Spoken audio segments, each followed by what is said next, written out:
Olá, meu nome é Raquel Glória, sou cientista política e esse é o meu canal para questões políticas, polêmicas e acadêmicas. Hoje é segunda-feira, dia de questões acadêmicas, e eu vou conversar com vocês um pouquinho sobre o John Stuart Mill, mais especificamente sobre o perigo da tirania da maioria. John Stuart Mill é um filósofo inglês muito importante e suas ideias continuam sendo, eu não diria nem influenciando, mas sendo ainda questionadas até hoje. Ou seja, na realidade, as ideias que John Stuart Mill trouxe para nossa realidade ainda apresentam problemáticas válidas. Diferente, por exemplo, como eu trouxe aqui o Hobbes, que estava tentando dizer que o poder do Estado não se dava através de uma designação divina, né? E aquela problemática não era algo mais que fazia sentido.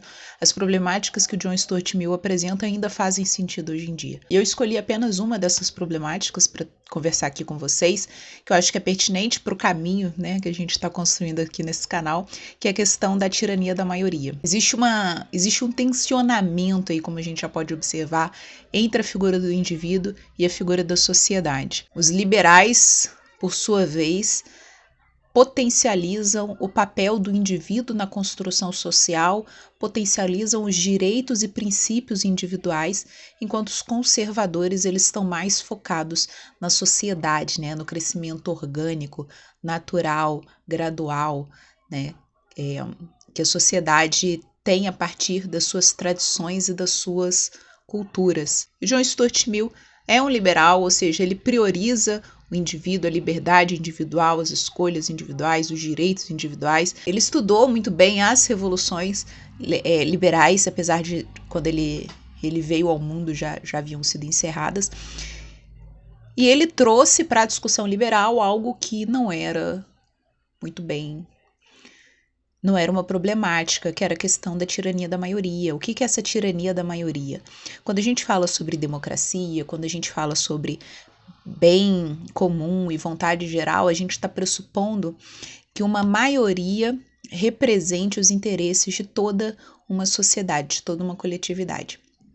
E o pensamento liberal, ele é fundamentalmente contrário a isso a partir do momento que está no indivíduo a fonte de todo o saber, de toda o crescimento, de toda a evolução social. Então, o liberalismo nunca deixou de defender os direitos individuais, principalmente o direito à propriedade, à liberdade, à vida. Só que com o John Stuart Mill, essa conversa entre indivíduo e sociedade apresenta novos elementos. Entre esses elementos, a questão da ditadura da maioria, tá? A tirania da maioria. O que John Stuart Mill argumenta é que as minorias muitas vezes possuem interesses, ideias, vivências muito particulares, né? Por isso se tornam minorias.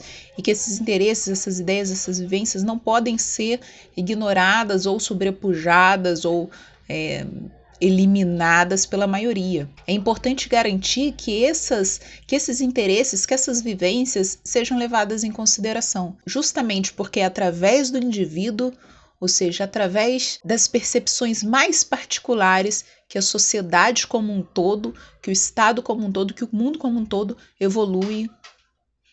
Então, John Stuart Mill, ele acreditava que as pessoas deveriam ter a liberdade de buscar a própria felicidade. Eu diria até mais, teriam a responsabilidade de buscar a própria felicidade, porque não caberia ao Estado, ou seja, não caberia a esse corpo social e político determinar para o indivíduo o que é a felicidade do indivíduo. Então, cabe aos indivíduos desenvolverem as próprias habilidades, os próprios talentos, escolherem os próprios ofícios e perseguirem uma vida única, que seja livre de toda e qualquer determinação imposta pelo Estado ou pela sociedade a respeito de como esse indivíduo deve escolher, né, fazer as suas escolhas profissionais, acadêmicas, né, o que é uma pessoa bem-sucedida.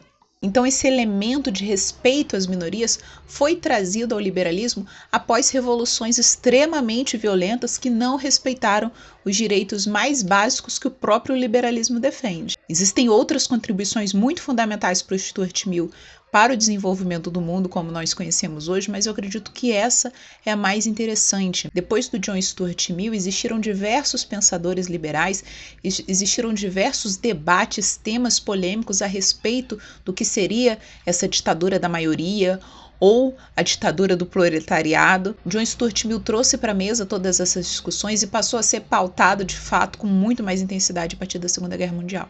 Enquanto Karl Marx falava sobre a ditadura do proletariado como algo a ser perseguido, John Stuart Mill falava sobre a tirania da maioria como algo que deveria ser evitado.